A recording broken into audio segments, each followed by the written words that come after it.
Bismillahirrahmanirrahim. Assalamualaikum warahmatullahi wabarakatuh. Innal hamdalillah nahmaduhu wa nasta'inuhu wa nastaghfiruh wa na'udzu billahi min syururi anfusina wa min sayyiati a'malina. Man yahdihillahu fala mudhillalah wa man yudhlilhu fala hadiyalah. Asyhadu an la ilaha illallah wahdahu la syarikalah wa asyhadu anna Muhammadan abduhu wa rasuluhu la nabiyya wa la rasula ba'dah. Amma ba'd.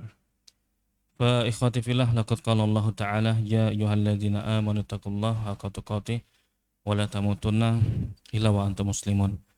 Kaum muslimin dan muslimat rahimani wa rahimakumullah, alhamdulillah nasykurullah ta'ala, kita kembali diberikan kesempatan untuk melanjutkan pembahasan kita.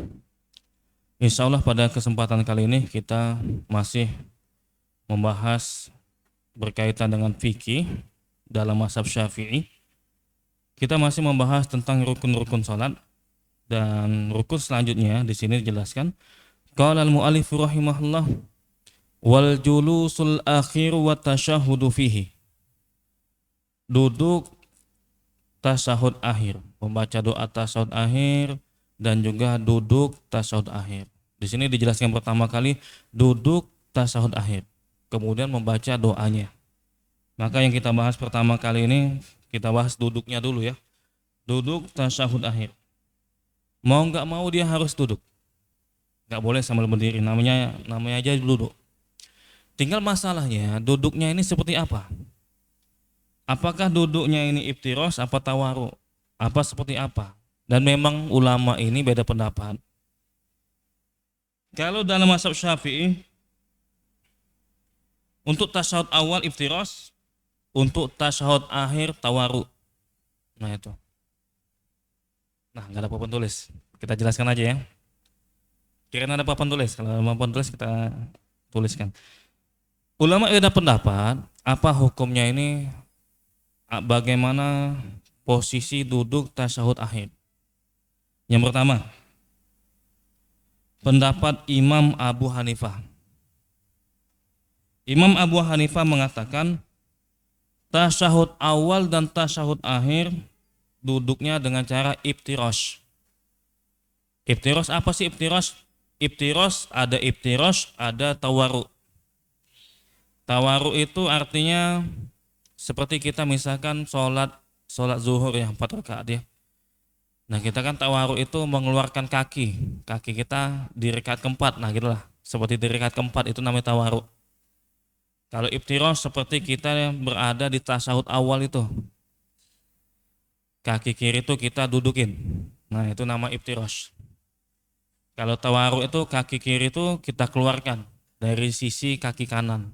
Itu enggak didudukin, pantat kita ini menyentuh lantai, itu namanya tawaru.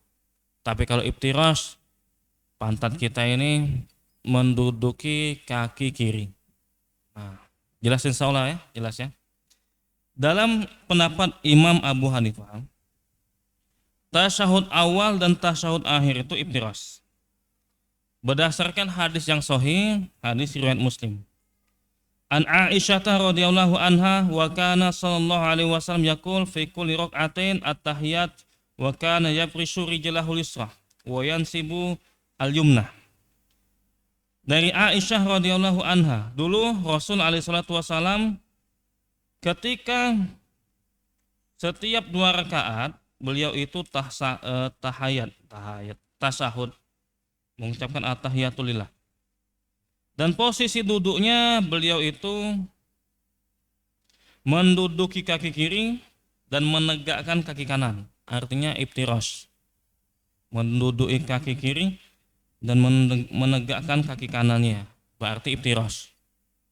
Imam Abu Hanifah berpendapat mau dia tasyahud awal, mau dia tasyahud akhir, pokoknya iftirosh. Karena dalilnya seperti itu. Beda lagi dengan pendapat Imam Malik, kebalikannya. Imam Malik mengatakan mau tasyahud awal atau tasyahud akhir tawaru. Seperti kita di rakaat keempat itu. Kaki kiri itu dikeluarkan dari sisi kaki kanan. Mau dia di rakaat kedua apa di rakaat keempat, pokoknya sudah. Atau rakaat ketiga pokoknya tawaru. Artinya kalau kita misalkan sholat zuhur, tasahud pertama itu tawaruk duduknya dalam pendapat Imam Malik. Kakinya dikeluarkan yang kiri itu dari sisi kanan. Berarti pantatnya yang sebelah kiri itu menduduki lantai. Nah itu. Begitu juga di rakaat keempat. Tawaruk dia. Ini menurut pendapat Imam Malik. Apa dasarnya? Dasarnya qala Ibnu Umar radhiyallahu anhuma, innama sunnatus shalah antan sibari jalaka al-yumna wa tasniyal yusra. Sesungguhnya di antara sunnahnya salat, maksudnya itu petunjuk salat, kata Ibnu Umar radhiyallahu anhuma, kau itu menegakkan kaki kanan dan kau menghamparkan kaki kiri. Kaki kiri dikeluarin, jangan dikeluarin ke sisi kanan itu, jangan diduduki sama pantat, jangan. Berarti tawaruk ini. Pakai dalil ini, dalilnya sahih riwayat Bukhari. Ini pendapat Imam Malik. Pendapat Imam Syafi'i, pendapat kitab mazhab ini, tasahud awal iftiras. Namun tasahud akhir tawaruk. Nah, kalau kita misalkan berada di sholat zuhur, misalkan sholat zuhur 4 rakaat, tasahud awalnya iftiras, tasahud akhirnya tawaruk. Tasahud awalnya itu dia menduduki sisi kaki sebelah kiri, iftiras. Tasahud yang terakhir dia menduduki lantai, pantatnya sebelah kiri, artinya tawaruk. Ini pendapat Imam Syafi'i. Apa dasarnya? Dasarnya adalah an Abi Humaid As-Sa'idi, fa idza jalasa sallallahu alaihi wasallam fi rak'atain jalasa ala rijlihil yusra wa nasaba al-yumna wa idza jalasa fi rak'atil akhirah qaddama rijlahul yusra wa nasaba al-ukhra wa qa'ada ala maq'adatihi. Kata Abu Humaid As-Sa'idi, Nabi itu kalau duduk berarti duduk tasahud. Ketika di rakaat kedua, berarti tasawuf awal ya. Beliau duduk itu dengan menduduki kaki kirinya dan menegakkan kaki kanan, berarti iftiras. Di rakaat kedua, tasawuf pertama. Dan ketika di rakaat terakhir, Nabi mengedepankan kaki kiri dan menegakkan kaki kanan. Apa maksudnya mengedepankan? Mengeluarkan kaki kirinya ke sisi kanan dan kaki kanan itu ditegakkan. Kemudian Nabi duduk di atas lantai, pantatnya itu menyentuh lantai, artinya tawaruk. Tasahud awal Nabi itu iftiras, tasahud kedua, tasahud akhir Nabi itu tawaruk. Ini menurut pendapat Imam Syafi'i. Nah kita menurut pendapat imam mana kita? Mungkin pendapat Imam Ahmad, mungkin. Kalau menurut pendapat Imam Ahmad seperti ini, agak beda dengan pendapat Imam Syafi'i. Ada perincian. Jika di dalam satu sholat itu hanya ada satu tasyahud, maka duduknya itu dengan iftiras. Itu ya. Tapi kalau ada 2 tasyahud, maka tasyahud yang terakhir itu dengan tawaruk. Maka berbeda kalau sholat maghrib. Imam Syafi'i sama Imam Ahmad sama pendapatnya. Kalau sholat zuhur, kalau sholat asar sama. Tapi kalau sholat maghrib beda. Kenapa sholat maghrib itu? Sholat subuh, mohon maaf. Kalau sholat subuh beda. Kenapa? Karena sholat subuh cuma ada satu tasyahud. Kata Imam Ahmad, kalau cuma ada satu tasyahud, berarti duduk iftiras. Mau dia rakaat kedua atau rakaat terakhir, tasyahud akhir, pokoknya kalau cuma sekali tasyahudnya, ketika dia sholat, maka dia iftiras. Tapi kalau ada 2 kali tasyahudnya, maka tasyahud pertama dia iftiras, tasyahud terakhir dia tawaruk. Itu. Makanya kalau mau menerapkan pendapat Imam Ahmad, ya kayak gini, lihat dulu berapa kali tasyahudnya itu. Contoh misalkan sholat tarawih. Sholat tarawih, berarti sholat tarawih ini kalau kita menerapkan pendapat Imam Ahmad 2 rakaat itu, maka duduknya dengan iftiras karena sekali tasyahudnya. Atau mengerjakan 4 rakaat misalkan, sekali itu iftirasnya. sekali itu tasyahudnya maka dikerjakan dengan iftirosh. Atau sholat witir. Nah, sholat witir. Sholat witir itu kan ada yang mode 3 rakaat sekaligus, ada. Sekali tasyahudnya tuh. 3 rakaat sekaligus, berarti iftirosh. Ada yang mode sholat witir itu 2 kali dulu, 2 rakaat dulu, salam, kemudian baru ditambah 1 rakaat, baru salam. Mode kayak gini harusnya iftirosh semua harusnya. Harusnya kalau ngikuti pendapat Imam Ahmad harusnya ya. 2 rakaat pertama sholat witir. Iftirosh dia kan cuma ada sekali tasyahudnya. Nambah 1 rakaat juga. Tambah 1 rakaat kan kurang 1 rakaat. Dia mau 3 rakaat mau sholat witir. Cuma dipisah dulu 2 rakaat dulu, kemudian baru ditambah 1. Masing-masing sholatnya dengan iftirosh. Bukan di yang di 1 rakaat terakhir itu dengan tawaruk, bukan. Kenapa? Karena cuma ada 1 tasyahud. Kalau cuma ada 1 tasyahud maka duduknya dengan iftirosh. Allah alam bisawab. Apa dasarnya? Dasarnya adalah hadis riwayat Nasa'i dan disahihkan oleh Syekh Albani. An Wa'il bin Hujar. Dari Wa'il bin Hujar yang menceritakan bagaimana tata cara sholat Rasul alaihi salatu wassalam.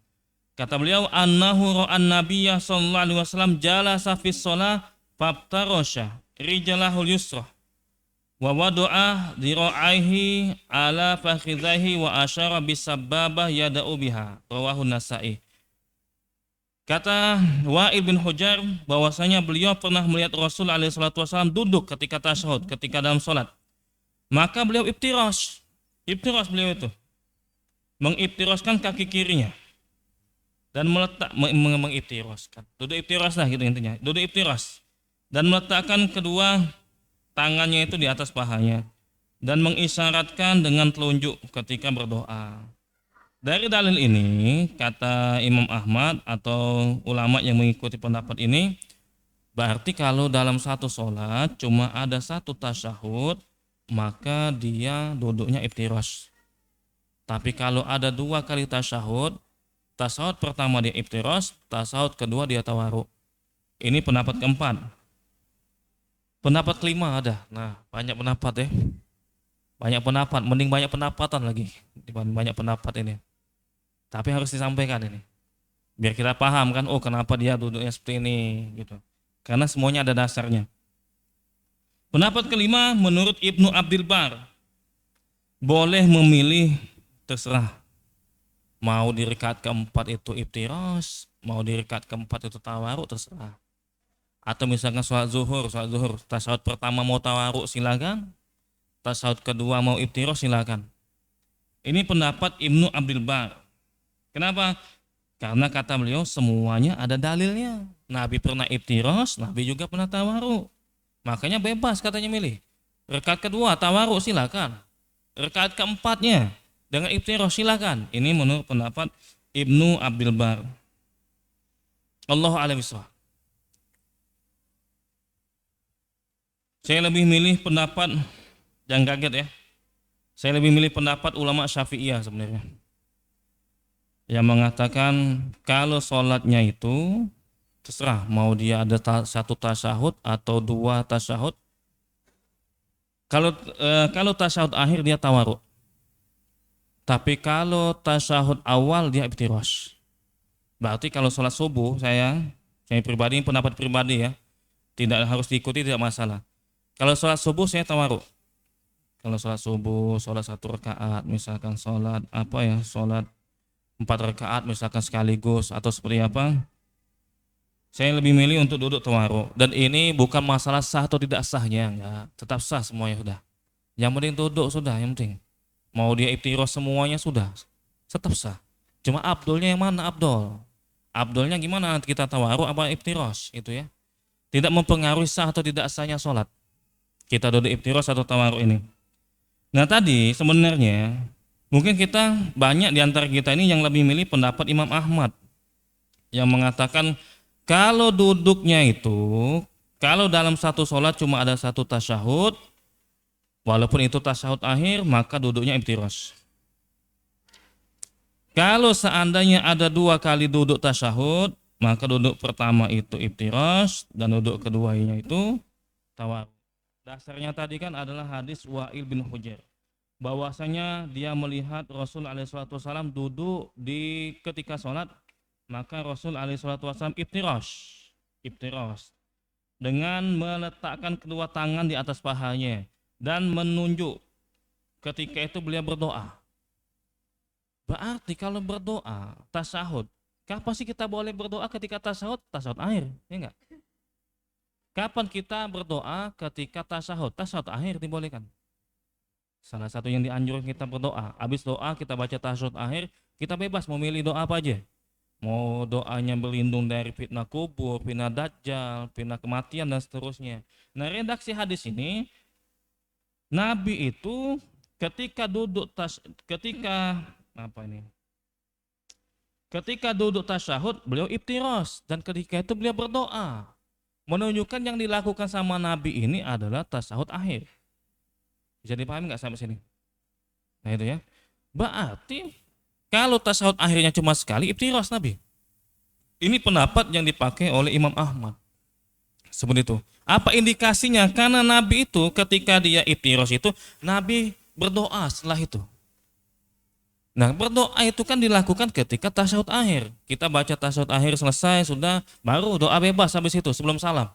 Doa minta apa aja? Minta perlindungan agar terhindar dari fitnah dajjal, fitnah kehidupan, fitnah kematian, fitnah kubur, dan seterusnya. Berarti kan Nabi ini sedang duduk tasyahud akhir dan beliau lebih milih iftiros. Walaupun ada dalil juga Nabi itu kalau di tasyahud akhir, Nabi juga tawaru ada. Kata mereka digabungkan dalilnya. Ini Nabi cuma sekali menunjukkan hadis ini. Tasyahudnya. Di dalam hadis ini ditunjukkan bahwasanya tasyahudnya sekali dan Nabi lebih milih untuk iftiros. Berarti kalau tasyahudnya cuma sekali dalam sholat, duduknya itu iftiros. Paham sampai sini ya? Itu maksudnya ya. Dibantah sama ulama. Memang redaksi hadisnya itu yada'u biha, ketika itu Nabi berdoa. Ketika tasyahud itu Nabi berdoa. Ini tidak menunjukkan posisi beliau saat itu sedang di tasyahud akhir. Nggak mesti kayak gitu. Nggak mesti. Kenapa nggak mesti? Karena bisa jadi maksudnya itu Nabi sedang berada di saat di tasyahud awal yang iftiros ini. Hadis ini kan tadi kan dari Wa'il bin Hujr, Nabi itu duduk ketika duduk tasyahud, Nabi duduknya iftiros kemudian berdoa. Berarti kata mereka ini di posisi tasyahud akhir. Karena kan kita ini kalau baca doa setelah selesai membaca tasyahud akhir. Berarti Nabi itu kalau cuma sekali ada tasyahudnya dalam sholat, beliau itu milihnya dengan duduk iftiros. Dibantah sama ulama. Belum tentu itu posisinya ketika tasyahud akhir, belum tentu. Bisa jadi itu posisinya ketika tasyahud awal, walaupun Nabi berdoa. Nah, kenapa seperti itu? Walaupun redaksinya Nabi berdoa ketika tasyahud itu, bukan berarti itu menunjukkan tasyahud akhir. Bisa jadi ini di tasyahud awal dan Nabi iftiros pada saat itu. Karena at-tahiyatu lillah wa sholatu wa thayyibat, ini kan doa tasyahud, itu doa sebenarnya. Doa itu tuh. Kita kan muji Allah tuh. Kita muji Allah segala pengagungan, segala sholawat, thayyibat, keselamatan. Kita kan berdoa itu. Itu kan pujian itu. Pujian itu doa juga, pujian itu. Makanya kata Rasulullah SAW di hadis yang lain, di riwayat Tirmizi, Ibnu Majah dan Nasai, hadisnya ini disahihkan oleh Syekh Albani, Abdullu zikri la ilaha illallah wa abdullu doa alhamdulillah. Zikir yang paling baik adalah la ilaha illallah. Doa yang paling terbaik adalah alhamdulillah. Apa sih artinya alhamdulillah? Segala puji bagi Allah. At-tahiyatulillah, itu semuanya pengagungan. Yang menunjukkan ini juga doa sebenarnya. Doa tasyahud itu doa. Gak mesti ini menunjukkan bahwasanya posisi beliau itu sedang berada di tasyahud akhir. Allah alim bissawab. Paham gak kira-kira? Paham salah ya? Mudah-mudahan bisa dipahami. Mudah-mudahan. Intinya sekali lagi ini perbedaan pendapat ulama. Perbedaan pendapat ulama tidak ada kaitannya sah atau tidak sahnya sholat. Yang penting duduk lah, duduk sudah. Duduk, jangan berdiri. Namanya duduk tasyahud akhir. Tinggal ulama ini beda pendapat, mana afdolnya ini? Tawaru atau iftirash? Gak ada pengaruhnya sah atau tidak sahnya sholat. Allah alim bisawab. Masih berkaitan dengan tadi. Poin selanjutnya.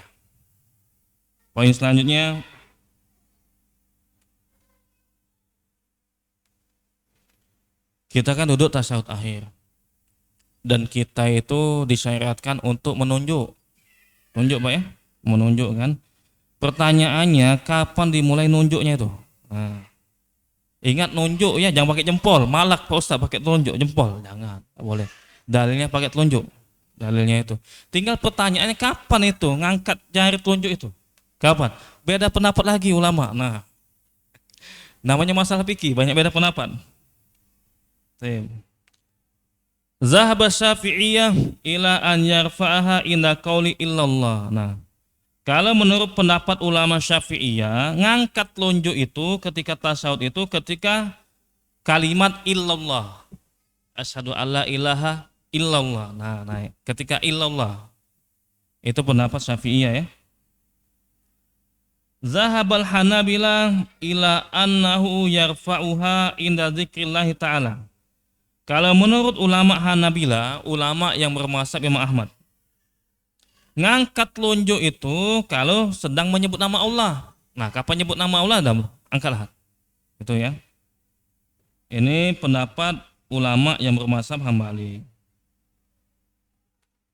Beda lagi pendapat sebagian ulama Hanafiyah. Zahaba ba'dul Hanafiyah ila annahu yarfa'uha inda la ilaha illallah. Kalau sebagian pendapat ulama Hanafiyah mengatakan ngangkat jari telunjuk itu kalau sedang mengucapkan la ilaha illallah, baru ngangkat ya. Ketika ada ucapan la ilaha illallah, ngangkat jari telunjuk.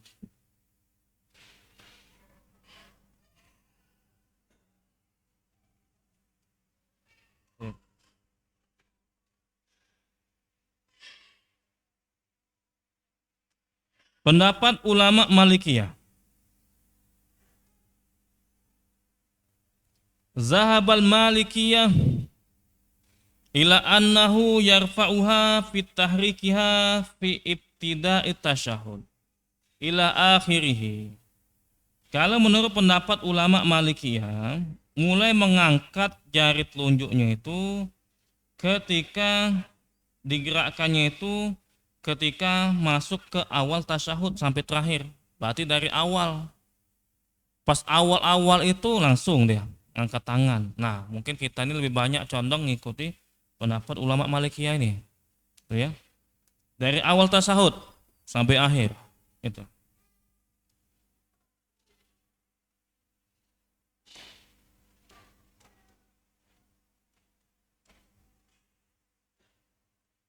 Baik.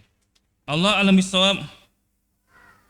Saya lebih milih pendapat ulama Malikiyah yang mengatakan dari awal diangkat tangannya, dari awal sampai akhir diangkat. Kenapa seperti itu? Nabi kan mengangkat tangannya tadi kan wa asyara bisabbabat telunjuk yada ubiha. Kan ada hadis tadi dari Wa'il bin Hujr, Nabi mengangkat telunjuknya ketika beliau berdoa. At-tahiyatut itu sudah doa. Kan redaksi hadisnya Nabi mengangkat telunjuknya ketika beliau berdoa. Nah, at-tahiyat itu sudah dianggap doa itu. Kenapa? Karena itu pujian. Azan, masyaallah ya. Karena pujian. Kan kata Allah, kata Rasul alaihi salatu wasallam, afdalu doa alhamdulillah. Doa yang paling afdal, doa yang paling terbaik itu adalah alhamdulillah. Apa sih artinya alhamdulillah? Segala puji bagi Allah. Berarti pujian-pujian itu termasuk doa. Nah, redaksi hadis tadi, Nabi ketika berdoa, beliau ngangkat tangan. Nah, tinggal kita nih ulama hilaf nih mana bagian doa nih yang mana? Ada yang mengatakan illallah, ada yang mengatakan la ilaha illallah. Ada yang mengatakan dari awal tasyahud itu, doa tasyahud itu doa itu. Kenapa at-tahiyat itu apa artinya? Segala pengagungan. Sama artinya, hampir sama dengan alhamdulillah. Berarti dianggap doa itu.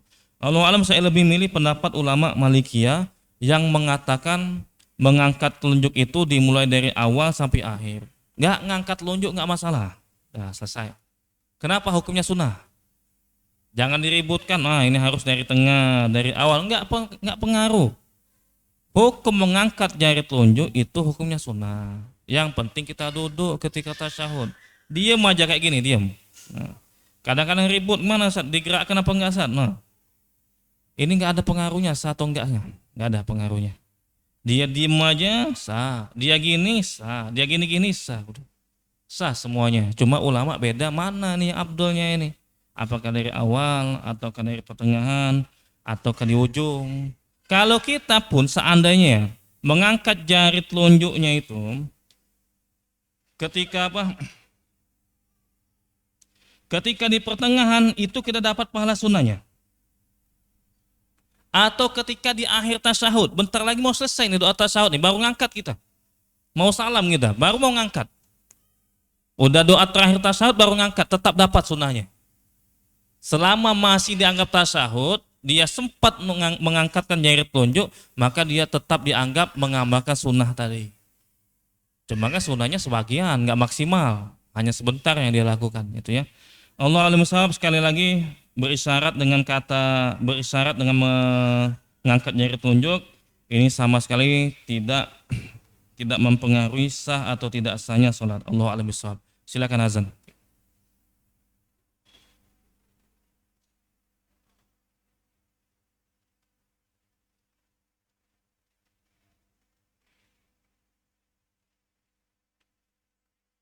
Kita mengucapkan syahadat pas di kalimat illallah.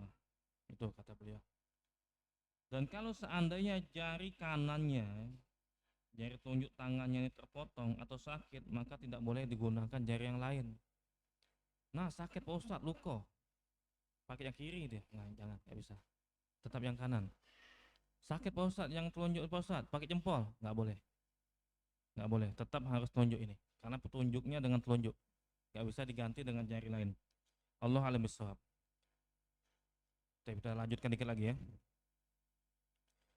Kemudian tadi sempat kita singgung bagaimana dengan menggerakkan jari telunjuk, menggerakkan seperti ini. Bagaimana? Memang ada hadisnya itu, ya untuk nyiksa setan gitu kan, intinya kan. Nah, kata Wa'id bin Hujar, fara'aituhu yuharikuha yada'u biha. Di hadis ini disahihkan oleh Syekh Albani di dalam kitab Sahih, di dalam kitab Al-Irwa. Kata Wa'id bin Hujar, aku pernah melihat Nabi ketika tasyahud itu Nabi menggerakkan telunjuknya. Nah, ini jadi masalahnya. Nabi menggerakkan telunjuknya. Tinggal masalahnya apa yang dimaksud dengan menggerakkan telunjuknya? Apakah menggerakkan telunjuknya itu mengangkat telunjuk gini, udah menggerak? Atau maksudnya menggerakkan itu gini-gini, menggerak-gerakkan. Sekali lagi ini nggak ada pengaruhnya satu tidak sahnya sholatnya. Kata Baihaqi, yahtamilu an yakunal muradu bitahrik al isyaratu biha la takira tahrikiha. Kata beliau, kata Baihaqi, ini mengandung kemungkinan maksudnya menggerakkan jari tadi, menggerakkan jari telunjuk itu cuma menggerakkan itu ketika mengangkat. Ini kan termasuk menggerakkan. Kan menggerakkan, mengangkat kan ini menggerakkan katanya. Bukan maksudnya diulang-ulang kayak gini. Nah, ngangkat jari telunjuk itu sudah menggerakkan itu. Kata Imam Baihaqi ya, menjelaskan seperti itu ya. Namun ada pendapat ulama mengatakan digerak-gerakkan seperti ini. Salah satunya pendapat Syekh Albani. Allah alam, ini perbedaan pendapat ulama. Saya katakan ini tidak mempengaruhi sah atau tidak sahnya sholat. Allah alam bisawab.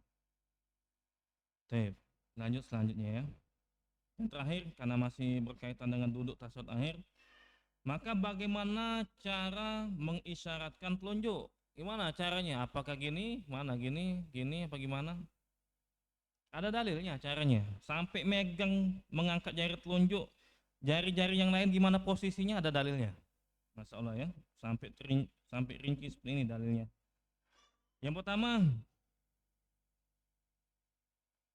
jari kelingking, jari manis, jari tengah, apalagi tadi? Digenggam ya. Ibu jari itu berada di atas jari tengah. Nah gini berarti ya, gini berarti kan digenggam nih. Nah genggam jempol ini berada di atas jari telunjuk, bisa gini ya. Apa dalilnya? Hadis riwayat Muslim. Wa qabadu asabi'ahu kullahu asyara bi isbi'ihi alati talil imham. Nabi itu menggenggam semua jari-jarinya, semuanya. Kemudian Nabi mengisyaratkan atau menunjuk dengan jari yang setelah jempol. Masanya itu ya, maksudnya itu adalah telunjuk. Ini yang pertama. Yang kedua atau cara kedua, telunjuk sama jari tengah disambungkan. Nah gimana jari tengah disambungkan? Salah ya. Sama jempol, salah. Coba baca dulu hadisnya. Summa qabado isnaini min asabihi wa halaka hilqatan summa rafa'a isba'ihi. Kemudian Nabi menggabungkan antara jempol dan jari tengah. Salah tulisnya. Jempol dan jari tengah digabungkan kayak gini. Kalau tadi kan gini, jempol di atas. Atau cara kedua digabung, disambungkan. Nah, bisa kayak gini di atas, bisa disambungkan. Gitu. Dalilnya hadis riwayat Nasai dan disahihkan oleh Syekh Albani. Summa qabada isnatain min asabihi wa halqa halqatan. Summa rafa'a isba'ahu. Nabi menggabungkan, menyambungkan jempol dan jari tengah. Kemudian membuat lingkaran, berarti buat lingkaran ya, gini, lingkaran. Kemudian Nabi berisyarat dengan jarinya. Jadi caranya ya seperti itu yang dijelaskan oleh syarat kita, bisa dengan dilingkarkan seperti ini atau jari jempol berada di atas jari tengah itu. Dan jari telunjuk menunjuk. Allah alim bisawab. Insyaallah kita lanjutkan pada pertemuan yang akan datang, masuk ke pembahasan bacaan doa tasyahud awal. Tasyahud awal, tasyahud akhir ya. Ada beberapa pembahasan berkaitan dengan doa-doa tasyahud akhir. Misalkan apakah yang kita baca itu assalamu alaika atau assalamu ala nabi, misalkan gitu ya. Dan seterusnya nanti insyaallah ada hal-hal yang akan dibahas insyaallah pada kesempatan yang akan datang. Insyaallah setelah sholat isya ini ada sesi tanya jawab. Wassallallahu ala nabiyina Muhammad wa ala alihi wa sahbihi ajma'in. Wassalamualaikum warahmatullahi wabarakatuh.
Cek. Bismillahirrahmanirrahim. Assalamualaikum warahmatullahi wabarakatuh.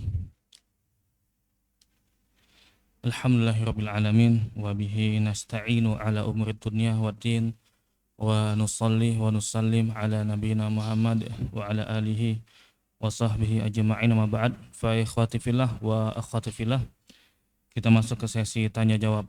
Silakan jika ada pertanyaan.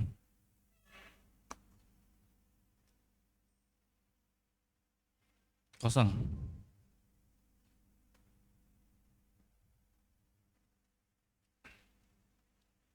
Kosong ya? Ya, silakan.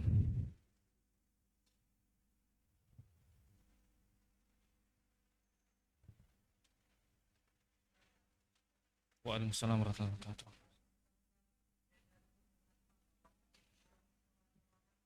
Oh. Wah. Iya. Apakah ketika imam dan makmum beda cara sudut pandangnya ya? Misalkan imam ini di rakaat ketiga, sholat maghrib misalkan, dia sholat subuh aja, sholat subuh. Di sholat subuh kan cuma ada satu tasyahud. imamnya ketika di tasyahud akhir salat subuh lebih milih iftirash. Maka kemudian makmumnya ini lebih milih tawaruk misalkan. Apakah ini mempengaruhi sah atau tidak sah salat atau mempengaruhi hal yang lainnya? Jawabannya tidak mempengaruhi, enggak masalah. Ini tidak membatalkan salat. Kalaupun seandainya imamnya itu iftirash, makmumnya tawaruk, enggak masalah. Kenapa? Yang kita ini diperintahkan untuk mengikuti gerakan-gerakan yang zohir. Kalau dia duduk, kita duduk juga. Bukan harus 100%, bukan. Kalau dia garut, garut pala pula gitu, bukan. Nah, bukan 100%, bukan. Yang penting posisi dia berdiri, kita berdiri gitu.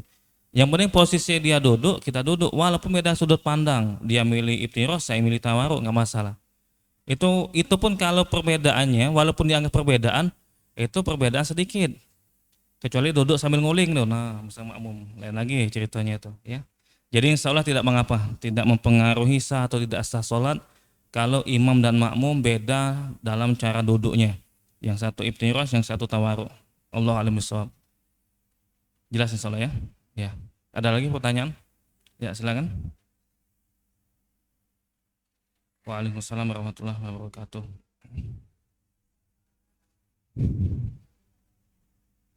Lebih besar pahala muazin atau imam? Semuanya dapat keutamaan, semuanya. Tep. Mana yang paling besar, muazin atau imam? Dilihat dulu apa hukumnya. Azan apa hukumnya azan? Hah? Sunnah hukumnya. Ada yang mengatakan wajib. Jadi imam juga berjamaah apa hukumnya? Ada yang mengatakan wajib. Dua-dua, Allah alam mana paling utama ya? Yang jelas keduanya mendapatkan keutamaan itu. Allah alam sih. Mana paling utama itu.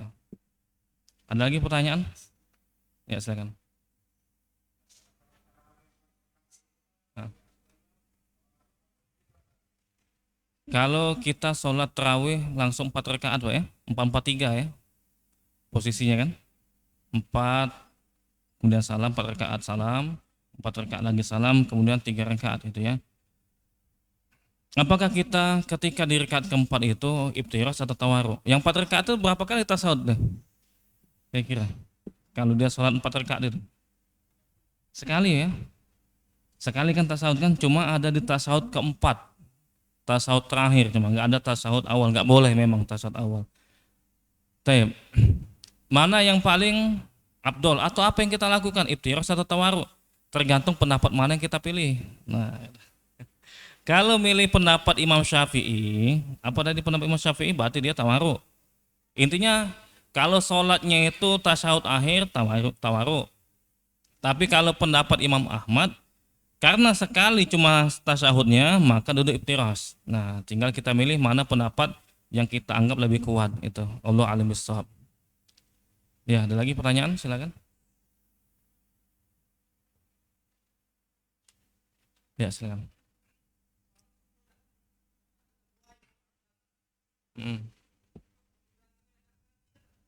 Makmum belakang agak nganti kan? Kena dia udah nganti kan? Imam batal, imam. Heeh. Makmum belakang agak nganti kan? Oh iya. Iya, kalau seandainya nanti insya Allah kita bahas ya dalam fikih itu siapa yang berhak untuk di belakang imam nanti insya Allah. Makanya yang di belakang imam tuh harus paham dianya. Tanggung jawab dia itu ngingatin kalau imam batal dia yang maju sebenarnya. Nah kalau seandainya kejadian kasusnya imam batal, yang belakang imam nggak maju, ya sudah siapa yang siap? Apakah sampingnya, sebelah kanan atau sebelah kirinya boleh. Tapi yang paling utama yang belakang imam sebenarnya paling utama. Cuma kalau belakang imam nggak enak saya. Yang lain aja misalkan maju, yang lebih senior misalkan samping kanan saya lebih senior misalkan, boleh nggak masalah. Namun yang paling abdul itu yang belakang imam yang maju. Namun tidak diharuskan belakang imam. Nggak harus. Nggak diwajibkan belakang imam yang jadi pengganti enggak. Yang sebelah kanannya boleh, yang sebelah kirinya boleh, tapi yang lebih bertanggung jawab yang di belakang imam. Itu ya. Kalau nggak ada maju semua, nah sudah bingung teman. Allah a'lam bishawab. Itu ya, jelas ya, Ustaz ya. Ya. Ada lagi pertanyaan? Ya, silakan.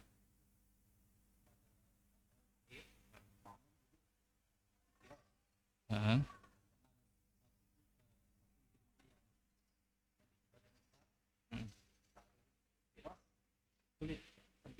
Hmm. Hmm. Justru lebih nggak makan tempat iftiros. Sebaliknya, iya.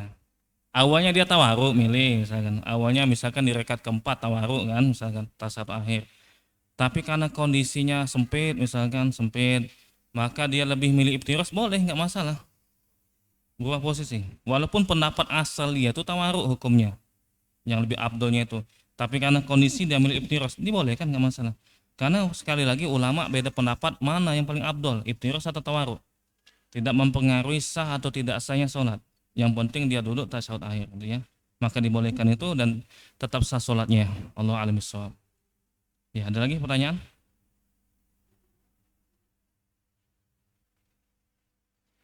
Ya, silakan. Waalaikumsalam warahmatullahi wabarakatuh.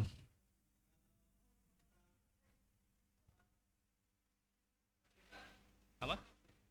Sholat basing. Mungkin sholat basing ya. Ya. Ah? Ya. Ya, sekat. Kalau kita sholat basing, heeh, heeh, heeh. Itu. Malak iftiros terus ya, tawaruk saya sekali itu. Apakah dibolehkan? Dibolehkan. Boleh kan. Kalau kita milih pendapat Ibnu Abdul Bar tadi. Abdul Bar tadi kan bebas milih. Walaupun di rakaat kedua, setelah awal mau tawaruk silakan. Karena masing-masing ada dalil. Jadi sekali lagi ini tidak mempengaruhi sah atau tidak sahnya sholat. Kalau ditanya boleh atau nggak boleh, boleh silakan nggak masalah. Yang penting dia duduk tasyahud akhir. Mau dia iftiras, mau tawaruk tetap sah itu ya. Ya, Allah alam bissawab.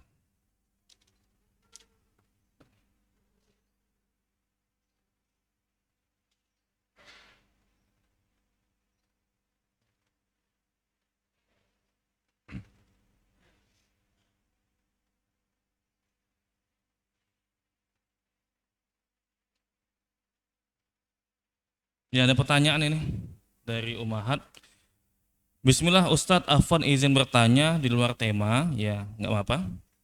Apakah mertua tiri itu mahram bagi menantunya? Mertua tiri, saya punya ibu mertua, tapi ibu mertua tiri. Bapak mertua saya ini punya dua istri misalkan. Ya. Misal, ibu mertua Ana menikah lagi dengan suami barunya. Oh, iya, iya. Dan apakah suaminya itu dalam kurung bapak mertua istri mahram dengan Ana? Mohon penjelasannya. Paham ya pertanyaannya? Paham ya? Paham insya Allah ya? Saya nikah dengan perempuan istri saya. Istri saya nih punya ayah dan ibu. Berarti itu kan mertua saya kan, mertua ayah, mertua ibu kan, ayah mertua, ibu mertua kan. Cuma qadarullah misalkan ibu mertua saya nih meninggal dunia, nikah lagi ayah mertua saya. Nah istri yang baru ini mahram nggak buat saya, gitu ya. Atau perempuan yang nanya nih, kita balikan posisi dia perempuan, dia punya suami, suaminya ini punya ayah dan ibu. Berarti ayah dan ibu suaminya ini adalah mahram untuk perempuan tadi. Nah, masalahnya suaminya ya. Ayah mertuanya ini entah meninggal atau cerai sudah. Ibu mertuanya nikah lagi. Pertanyaannya, mertua barunya itu, ayah mertua yang barunya itu mahram atau bukan? Itu ya, jelas ya soalnya ya. Jawabannya bukan mahram, bukan. Karena yang jadi mahram itu adalah ayah dan ibu kandung pasangan kita. Nah, itu. Itu yang jadi mahram itu. Bapak kandungnya istri saya, ibu kandungnya istri saya itu mahram. Tapi kalau tiri bukan mahram. Allah alam bissawab. Jelas insyaallah ya. Ya, ada lagi pertanyaan? Ya, silakan.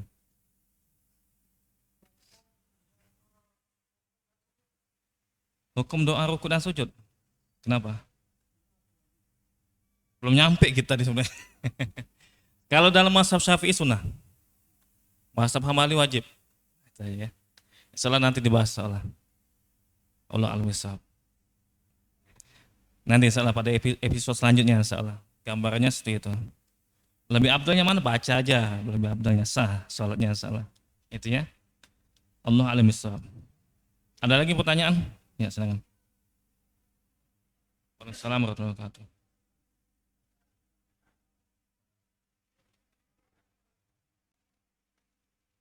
Kalau bacaan imamnya kacau, boleh. Heeh. Hmm. Kalau bacaan imamnya itu kacau, gitu, apakah boleh kita itu berpindah jamaah? Pindah jamaah atau pindah masjid? Oh, itu iya. Yang jelas kata Syekh Utsaimin, kalau seandainya kesalahannya itu ya menyebabkan rukunnya itu tidak sempurna. Salah satunya kan misalkan Al-Fatihah. Yang jadi rukun sholat itu Al-Fatihah. Adapun surat-surat atau ayat yang dibaca setelah Al-Fatihah itu hukumnya sunnah. Nah, kalau masalahnya itu berkaitan dengan rukun atau berkaitan dengan wajib, contoh misalkan baca surat Al-Fatihahnya salah, yang merubah makna, maka nggak boleh kita berjamaah sama dia. Kalau kita tahu itu ya, ini salah merubah makna, maka tidak boleh kita berjamaah sama dia. Bisa kalau sudah telanjur di situ, misalkan diri dari berjamaah, atau sudah tahu, ini biasanya imamnya kayak gini, cari masjid lain nggak masalah, boleh jadi sholat. Karena memang ada uzurnya tadi, ada uzurnya itu ya. Allah alim shawab. Baca Al-Fatihah kan rukun. Kalau salah baca Al-Fatihah, merubah makna, itu bukan Al-Fatihah namanya. Harusnya iyyaka na'budu wa iyyaka nasta'in, hanya kepadamu ya Allah kami beribadah dan hanya kepadamu kami memohon pertolongan. Diganti sama dia, iyyaka, enggak pakai tasydid. Iyyaka na'budu wa iyyaka nasta'in. Tipis bedanya itu, tapi maknanya berbeda. Hanya kepada cahaya mataharimu kami menyembah dan hanya kepada cahaya mataharimu kami beribadah. Enggak boleh kita berjamaah. Masa tasydid aja nih, enggak boleh. Jadi kesimpulannya kalau merubah arti jangan kita berjamaah. Tapi kalau masalahnya salah dalam hukum yang sunnah tadi, nggak apa-apa, nggak masalah, masih ditoleransi itu ya. Seperti misalnya membaca ayat setelah Fatihah, masih ditoleransi itu. Allah alim bisawab. Ya. Jelas insyaallah Pak ya. Ada lagi pertanyaan? Cukup insyaallah ya. Ya, kita cukupkan insyaallah. Masih berkaitan dengan tasyahud. Nanti insya Allah kita bahas tasyahud, kemudian sholawat kalau nggak salah itu ya. Ada beberapa poin insya Allah akan dibahas. Mudah-mudahan pada kesempatan yang akan datang kita bisa membahasnya dengan izin Allah Ta'ala. Wa sallallahu ala nabiyina Muhammad wa ala alihi wa sahbihi ajma'in. Subhanakallahumma wa bihamdika asyhadu an la ilaha illa anta astaghfiruka wa atubu ilaik. Wassalamualaikum warahmatullahi wabarakatuh.